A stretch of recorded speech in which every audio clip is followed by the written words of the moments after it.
பார்த்து அப்படியே அதிர்ந்து போய்விட்டார்கள். அந்த மூசா அலைஹிஸ்ஸலாம் அவர்களுடைய ஜலாலியத்தும் அதில் வெளிப்பட்டது என்று எழுதுறாங்க. மூசா அலைஹிஸ்ஸலாம் ஜலாலியத்தான ஆள் தானே. அந்த ஜலாலியத்தும் அந்த நூறானியத்தும் அவருக்கு வெளிப்பட்டு அப்படியே என்ன செஞ்சிட்டாங்க, நடுங்கி போயிட்டாங்க. அந்த பொம்பளை ரொம்ப அழகான ஒரு ஆசியா பின்த் மசாஹிம். இந்த ஆசியா யாரு? அலைஹிஸ்ஸலாம் பிறனுடைய மனைவி. இவங்க வாப்பா பேர் மசாஹிம். அது ஹதீதிலேயே வருது. ஆசியா பின்த் மசாஹிம் ஹதீதிலேயே வருது. இனி தப்சீர்களில் மசாஹிம் என்பவர் உபைது உடைய மகனார். அந்த உபைது என்பவர் ரையானுடைய மகனார். அந்த ரையான் என்பவர் வலீதுடைய மகனார். இந்த ரையான் இப்னு வலீத் இவங்கெல்லாம் யாருன்னு கேட்டா, யூசுப் அலைஹிஸ்ஸலாமுடைய காலத்தில் மந்திரி இருந்தாங்க இல்லையா, அரசர் இருந்தாரு யூசுப் அலைஹிஸ்ஸலாமுடைய தொடர்புல, அந்த மந்திரி தான் அவங்க.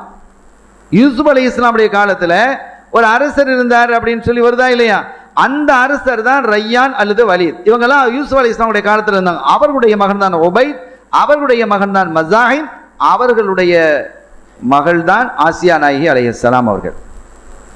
ஆசியா அலைஹிஸ்ஸலாம் அவர்களை பற்றி வரலாற்று ஆசிரியர்கள் எழுதும் பொழுது அவங்களுடைய சிறப்புகள் இன்ஷா அல்லாஹ் நம்ம பின்னால சொல்லுவோம்.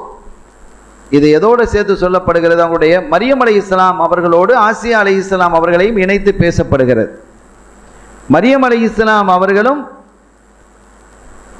மரியம் பின்த் இம்ரான் வன்னஹுமா யகூனானி யௌமல் கியாமத்தி மின் அஸ்வாஜி ரசூலில்லாஹி ஸல்லல்லாஹு அலைஹி வஸல்லம் ஃபில் ஜன்னா. சொர்க்கலோகத்தில் ஸல்லல்லாஹு அலைஹி வஸல்லம் அவர்களுக்கு மரியம் அலைஹிஸ்ஸலாம் அவர்களையும் ஆசியா அலைஹிஸ்ஸலாமையும் கல்யாணம் முடிச்சு கொடுக்கப்படும். அதுக்கு தனியாக ஒரு கல்யாண நிகழ்ச்சியே நடக்கும். சொர்க்கலோகத்தில் ஒரு கல்யாணம் நடக்கும். ஸல்லல்லாஹு அலைஹி வஸல்லம் அவர்களுக்கு மரியம் அலைஹிஸ்ஸலாம் அவர்களையும் ஆசியா அம்மையாரையும் கல்யாணம் முடிச்சு, அது பிரமாண்டமான கல்யாணம் நடக்கும்.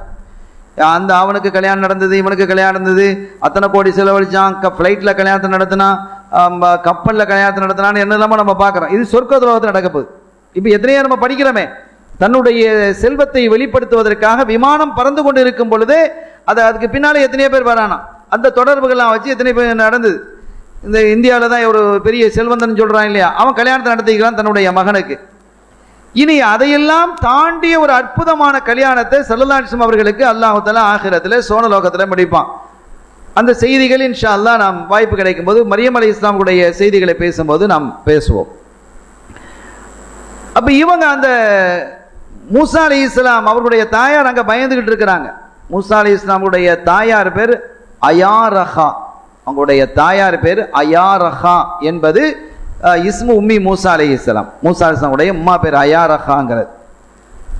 அவங்க அல்லாஹ் தஆலா அது சொல்கிறான். அவங்கள பற்றி பெயரை சொல்லலை. மூசா அலைஹிஸ்ஸலாமுடைய தாயார் பயந்திருந்தாங்க. அவர்களிடத்தில் ஈமான் இருந்தது. ஈமான் இல்லை என்று இருந்திருக்குமேயானால் அவங்க என்ன செஞ்சிருப்பாங்க, என்னுடைய பிள்ளைய நான் இழந்துட்டேனே, நான் ஆம்பளை பிள்ளைய பெற்றேன்னு அந்த பயத்தில் சொல்லியிருப்பாங்க. இந்த ரகசியத்தை உடைச்சிருப்பாங்க. நாம் என்ன செய்தோம், அந்த ரகசியத்தை உடைக்காத அளவுக்கு அவங்களுடைய கல்வை நாம் ஈமானால் பலப்படுத்தினோம் என்பது போன்ற கருத்தை அல்லாஹ் என்ன செய்யறான், குர்ஆன்ல சொல்லி காட்டுகிறான். இந்த குழந்தை நேரம் சேர்ந்தது, எல்லாம் எடுத்தாங்க, ஆசாரிகள் கொடுத்து உடைச்சு பார்த்தா ஒரு ஃபலம்மா ஃபதஹத்தில் பாப் ஃபுதிஹத்தில் பாப் உக்ஷிஃபத்தில் ஹிஜாப் ரஅத் வஜ்ஹஹு யதலஅலு பிதில்கல் அன்வாரின் நபவிய்யா வல் ஜலாலத்தில் மூசவிய்யா. அந்த நுபுவத்தினுடைய அந்த பிரகாசமும் மூசவியத்தினுடைய ஜலாலியத்தும் அவருடைய அந்த முகத்தில் அப்படி கலகலகலன்னு மினுங்குது. ஃபலம்மா ரஅத்துஹு, அதை பார்த்ததும் வகஅ நதுருஹா அலைஹி அஹப்பத்துஹு ஹுப்பன் ஷதீதன் ஜித்தா. அவங்களுடைய கல்பில் ரொம்ப மஹப்பத்து வந்துருச்சு. ஆசியா அம்மையாருடைய கல்பில் அந்த பிள்ளையை பார்த்து, ஆஹா நமக்கு பிள்ளை இல்லாமல் இருக்கு, அவங்களுக்கு குழந்தை இல்லை. அப்போ பிள்ளை இல்லாமல் இருக்கக்கூடிய இந்த நேரத்தில் ஒரு அழகான குழந்தை கிடச்சிருக்குதே அப்படின்ட்டு எல்லாரும் கூண்டு பெட்டிக்குள்ளே எதாவது பணம் இருக்கும் எதா இருக்கும் இதுக்குன்னு பார்த்தா புள்ளை இருக்குன்னு சொன்னால் ஒரு பெரிய விஷயம் தானே. எல்லாருக்கும் அரண்மனையே ஒரே கோலாகலமாக கிடக்குது. பிள்ளையாம் பெட்டியில் புள்ள வந்ததான்னு கூட கிடக்கு ஒரே கூட்டம். இது என்னடா கூட்டமாக இருக்குன்னு சொல்லி ஃபிரௌன் அங்கேருந்து வந்தான். ஃபலம்மா ஜாஅ ஃபிரௌன் கால மா ஹாதா, என்னப்பா என்ன சத்தம், என்ன நடக்குது அப்படின்னு கேட்குறான்.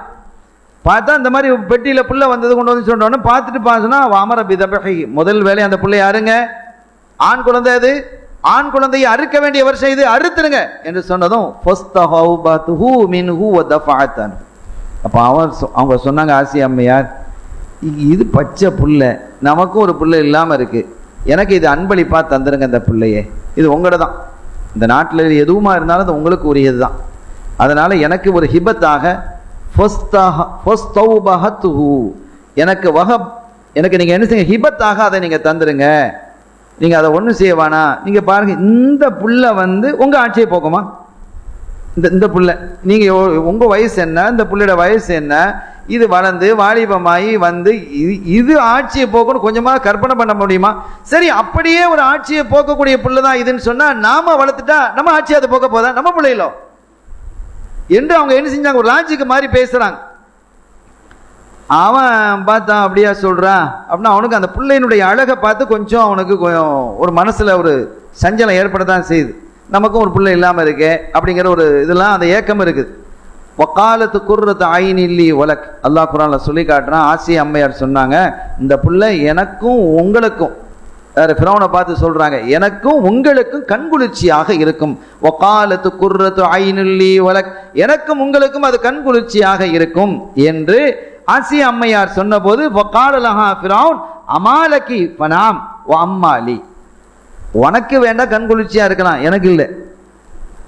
ஃபலா ஹாஜத லீ ஃபீ, அந்த குழந்தையில எனக்கு எந்த தேவையும் கிடையாது, உனக்கு தேவைன்னா நீ வச்சுக்கோ, சரி பிரச்சனை இல்லை. அதுக்காக இந்த கண்குளிர்ச்சி அது இதெல்லாம் சொல்லாத, அது வேணா உனக்கு கண்குளிர்ச்சியா இருக்கலாம், எனக்கு கண்குளிர்ச்சிலாம் கிடையாது, எனக்கு அறுத்துட்டா போதும் போல இருக்குது, நீ கண்குளிர்ச்சின்னு சொல்றியே அப்படின்ட்டு.